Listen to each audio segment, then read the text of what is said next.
अस्सलाम वालेकुम। सबसे पहले अनाउंसमेंट बता देता हूँ। डिविडेंड जिन जिन कंपनीज़ ने डिविडेंड दिया है, हब पावर कंपनी 5 रुपये डिविडेंड दिया है, एटलस होंडाज 46 रुपीज़ डिविडेंड दिया है, हैवी डिविडेंड दिया है और काफ़ी अरसे से मार्केट की मंदी का इसको असर नहीं हो रहा था। आप इसका ग्राफ जाके देख सकते हैं। रफान में प्रोडक्ट्स जो हैं वो 130 रुपीज़ का उसने डिविडेंड दिया है। ठीक है, इसके अलावा मार्केट में मंदी शुरू हो गई या नहीं हो गई, ये इसको आज हम डिस्कस करेंगे। और अलर्ट कैंडल्स वगैरह, एक कंपनी की अलर्ट कैंडल बनी है, वो भी हम डिस्कस करेंगे। अच्छा, सीधा चलते हैं जी हम रिपोर्ट की तरफ। एटलस होंडा कैटेगरी A+ में है और वेव्स, ठीक है। और एटलस होंडा की तो अलर्ट कैंडल भी काफ़ी अर्सा पहले की बनी हुई है। और वेव्स है, आज वेव्स की अलर्ट कैंडल बनी है। और जो आज A+ में, जो A से A+ में जो स्टॉक्स आए हैं, एटलस होंडा और वेव्स, ये दो स्टॉक्स हैं। इसके अलावा जो वॉल्यूम है, बैंक ऑफ पंजाब का पहले नंबर पे है, WTL दूसरे नंबर पे, के इलेक्ट्रिक तीसरे नंबर पे, वेव्स चौथे नंबर पे है, पाक इलेक्ट्रॉन पाँचवें नंबर पे, हैस्कोल छठे नंबर पे, सिनर्जी सातवें नंबर पे, FNEL आठवें नंबर पे, DSL 9th नंबर पे और क्विज 10वें नंबर पे। अच्छा, इसके अलावा कैटेगरी DOD- में बहुत सारे स्टॉक्स अब चले गए हैं। 78 थे, अब 80 हो गए हैं। ठीक है, बाकी 21 स्टॉक्स रह गए हैं A, B, C में, और कैटेगरी A में कोई स्टॉक नहीं है। अच्छा जी, इसके अलावा हम चलते हैं जी मार्केट की समरी की तरफ। और मार्केट की समरी क्या कह रही है जी। 1732 पॉइंट माइनस क्लोज हुई है मार्केट, और वॉल्यूम 378 मिलियन का है। गिरती हुई मार्केट में कल भी काम हुआ था, मैंने कहा था अच्छा नहीं है मार्केट के लिए। 390 मिलियन का कल काम था, 378 मिलियन का आज काम हुआ है। वैल्यू की बात करें तो 28 बिलियन का काम हुआ है, और कल काम हुआ था 27 बिलियन का। ठीक है, आज हुआ है 28 बिलियन का, कल हुआ है 27 बिलियन का। और सेक्टर्स की बात करें तो investment bank, commercial banks, oil and gas, technology, इन्होंने नेगेटिव कंट्रीब्यूट किया है। और जिन्होंने पॉजिटिव कंट्रीब्यूट किया उनमें पावर जनरेशन है और फर्टिलाइजर सेक्टर है। कंपनीज की तरफ आ जाते हैं। हब पावर पहले नंबर पे, जिसने पॉजिटिव कंट्रीब्यूट किया है, डिविडेंड दिया है इसने। नेशनल बैंक ने पॉजिटिव कंट्रीब्यूट किया है, फौजी फर्टिलाइजर और लकी सीमेंट ने। जिन्होंने नेगेटिव कंट्रीब्यूट किया उनमें Engro H, bank of Punjab, system, UBL, MCB। ठीक हो गया जी, ये होगी जी मार्केट की सूरत हाल। और इसके अलावा अब हम डिस्कस कर लेते हैं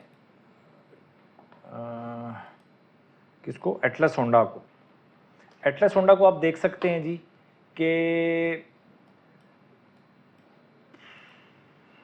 काफ़ी अरसे से काफ़ी अरसे से इसकी तो अलर्ट कैंडल भी बहुत अरसा पहले बन गई थी। और ये इसकी RSI आप देख सकते हैं, 98% जो है वो 60 से ऊपर ही ट्रैवल कर रहा है। 1200 से लेके अभी तो 1433 हो गया। अच्छा स्टॉक है, इस मंदी में भी इसने मुकाबला किया है। और ऐसे स्टॉक्स को ही आपको वॉच लिस्ट में रखना चाहिए, और ये जब मार्केट तेज़ होगी ना तो ये स्टॉक्स परफॉर्म करेंगे, ये बात ध्यान में रखा करें। अभी मैं आपको एक रिपोर्ट बना के दूंगा कि पिछले 6 महीने में कौन कौन से स्टॉक्स जो हैं वो A और A+ में सबसे ज़्यादा रहे हैं। वो स्टॉक्स होंगे जो कि आपको लॉन्ग टर्म के लिए आपको होल्ड करना, वो आपके लिए फ़ायदेमंद हो सकते हैं। ठीक है, ये बात नोट कीजिएगा, मुझे याद भी कराते रहिएगा कि वो स्टॉक्स जो पिछले लास्ट 6 मंथ में सबसे ज़्यादा A और A+ में रहे हैं, उन स्टॉक्स को आपने लॉन्ग टर्म के लिए होल्ड करना है, वही आपके लिए मल्टी बैगर्स भी बन सकते हैं।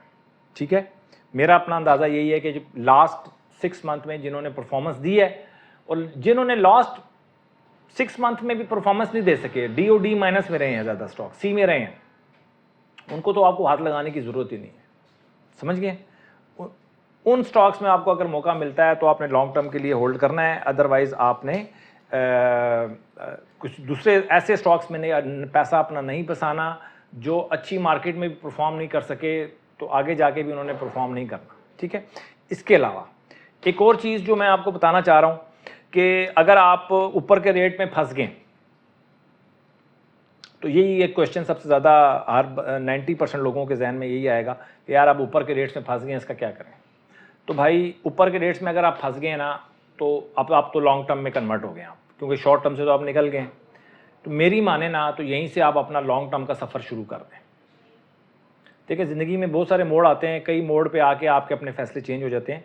तो आज मैं आपको बता रहा हूँ कि अगर आप शॉर्ट टर्म ट्रेडिंग में आपने पैसे नहीं बनाए और परेशान रहे हैं, आजकल भी आप परेशान हैं, तो अपना लॉन्ग टर्म इन्वेस्टमेंट का सफ़र शुरू कर दें आप। ठीक है, क्यों कि आप स्टॉप लॉस के साथ नहीं चलते, तो शॉर्ट टर्म तो भूल जाएं आप। मैं आपसे रिक्वेस्ट कर सकता हूँ और समझा सकता हूँ, इससे ज़्यादा तो मैं कुछ कर नहीं सकता। आपने अगर स्टॉप लॉस के साथ काम नहीं करना, ट्रेडिंग छोड़ दें, शॉर्ट टर्म ट्रेडिंग छोड़ दें, मीडियम टर्म ट्रेडिंग छोड़ दें। आज से फैसला कर लें कि मैंने लॉन्ग टर्म की तरफ जाना है। बस लॉन्ग टर्म वाला चैनल, आपने इस चैनल पे आना भी नहीं है। और लॉन्ग टर्म, यार मैं तो, मेरी ख्वाहिश है कि इस चैनल के ऊपर सिर्फ वही बंदे रहें जो कि स्टॉप लॉस के साथ काम करते हैं। जो स्टॉप लॉस के साथ काम नहीं करते ना, तो इस चैनल पे जो मैं बातें करता हूँ उनको लगती हैं बुरी, दिल पे लगती हैं जाके, यार दिल उनका दुखता है और तालमेल बैठता नहीं है आपस में। तो लोगों को ना लगता है कि शायद मैं कोई गलत बात कर रहा हूँ या कोई ऐसी चीज़ कर रहा हूँ। वो सिर्फ मसला ये होता है कि वो किसी और प्लेटफॉर्म पे खड़े हुए हैं, मैं किसी और प्लेटफॉर्म पे खड़ा हुआ हूँ, मैं कुछ बात कर रहा हूँ, वो समझते हैं शायद मेरे लिए बात कर रहे हैं। तो ये सबसे बड़ा मसला है। तो अगर आप स्टॉप लॉस के साथ काम नहीं करते तो आपको ये जो मेरा शॉर्ट टर्म वाला चैनल है इसको देखने की भी ज़रूरत नहीं है। खामखा आप अपना दिल दुखाएंगे, एक बड़ी सख्त बातें करते हैं। और ये देखें, ये चैनल इंटरटेनमेंट चैनल नहीं है कि मुझे लोगों की पसंद नापसंद का ख्याल रखना है। भाई ये इंटरटेनमेंट चैनल होते हैं जो लोगों की पसंद नापसंद का ख्याल रखते हैं। मैंने वही बात करनी है जो आपके लिए बेहतर है, जो मैं समझता हूँ मेरी अंडरस्टैंडिंग के मुताबिक। हो सकता है मैं गलत हूँ, आई डोंट नो, बट मैं अपनी एजुकेशन के ऊपर कॉन्फिडेंट हूँ और अपने प्रोसेस के ऊपर कॉन्फिडेंट हूँ। तो मैंने वही बात करनी है जो कि मेरिट के ऊपर बात है। आपको बुरी लगती है, आपको अच्छी नहीं लगती, उसको नहीं अच्छी लगती, मुझे इन चीज़ों की फ़िक्र नहीं करनी। बहुत सारे लोग हार्ड अर्न मनी लेकर आते हैं यहाँ पर, उनका ख्याल रखना बहुत ज़रूरी है भाई। दूसरी बात, आप एक तो आ जाएं लॉन्ग टर्म पे। दूसरा, इस तरह की मार्केट में हो सकता है कि आपको और मौका मिल जाए मार्केट में। खैर इतनी मुझे तो ख़राबी नज़र नहीं आती, बट अगर मज़ीद भी ख़राब हो जाती है मार्केट तो आपको ना अब बड़ा अच्छा मौका है वीकली चार्ट के ऊपर आने का। कि आपने वीकली चार्ट के मुताबिक अपनी इन्वेस्टमेंट करनी है। इसमें पेशेंस बहुत चाहिए, और पेशेंस के बाद जब आप इन्वेस्टमेंट करेंगे फिर जो रिटर्न आएंगे बहुत बड़े बड़े रिटर्न आएंगे वीकली चार्ट के ऊपर। इस बात को मद्देनज़र रखें कि आपके पास अभी मौका है वीकली चार्ट पे आने का, और वीकली चार्ट के ऊपर जो पैसा बनता है वो कहीं पर भी नहीं बनता। मंथली तो खैर बहुत ज़्यादा हो जाता है, मंथली के ऊपर काम करना तो पॉसिबल नहीं है। मौका मिल गया ज़िंदगी में तो कभी मंथली के ऊपर भी काम करेंगे, बट वीकली के ऊपर ना हर हालात में वीकली के ऊपर काम किया जा सकता है। ये बात आप ध्यान में रखें और वीकली के ऊपर काम करें, वीकली के ऊपर आ जाएं। ठीक है, इसके अलावा हम बैंक ऑफ पंजाब को हम डिस्कस कर लेते हैं। उससे भी काफ़ी सारे लोग जो हैं वो अब 33 रुपये 50 पैसे क्लोज हुआ है जी। ठीक है, 41.50 गया था, 41.54 हाई लगा है, 33.50 लो लगा है।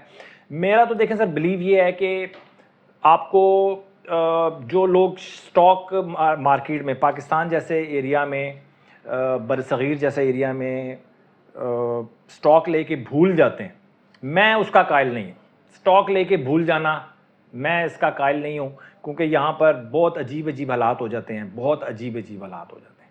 ऐसी ऐसी कंपनीज़ के अंदर भी मसले मसाइल निकल आते हैं जो कि आपकी सारी की सारी जो कैपिटल है आपका, उसमें बहुत बड़ा प्रॉब्लम आ सकता है। तो एक तो जब भी आप कोई स्टॉक लेते हैं तो सेलिंग आपके जहन में होनी चाहिए कि आपने सेल कब करना है, कैसे सेल करना है। मैं देखिए, मैं ज़्यादातर बाइंग के बारे में बात करता हूँ, सेलिंग के बारे में ज़्यादा बात नहीं करता। इसलिए नहीं करता कि सेल तो आपने करना ही करना है, वो स्टॉप लॉस के साथ करना है। ठीक है, अब बैंक ऑफ पंजाब जैसा स्टॉक जो है, मेरे हिसाब से जब स्टॉक बहुत बढ़ जाता है, आपको 50, 60, 70%, 100%, 150, 200% प्रॉफिट हो जाता है, तो आपको कहीं ना कहीं नीचे टारगेट रखना पड़ता है कि यार इससे नीचे गया तो मैं सेल कर दूंगा। तो आज फर्स्ट टाइम ऐसा हुआ है कि स्टॉक जो है 15% भी उसने अपने जो क्लोजिंग थी 39.73 इसकी क्लोजिंग थी 21 अक्टूबर को, वहाँ से 15% का भी इसने नीचे तोड़ दिया। 15% बहुत होते हैं, 15% का ब्रेक कर देना ये अच्छा नहीं है स्टॉक के लिए। तो कहीं ना कहीं आपको सेल तो करना है। 10% मेरे हिसाब से तो क्लोजिंग से 10% कभी भी स्टॉक टूटे तो बेच देना चाहिए, लेकिन 10% एक दफ़ा इसने तोड़ा है, पहले 15% नहीं तोड़ा था, 15% इसने फर्स्ट टाइम तोड़ा अपनी क्लोजिंग से।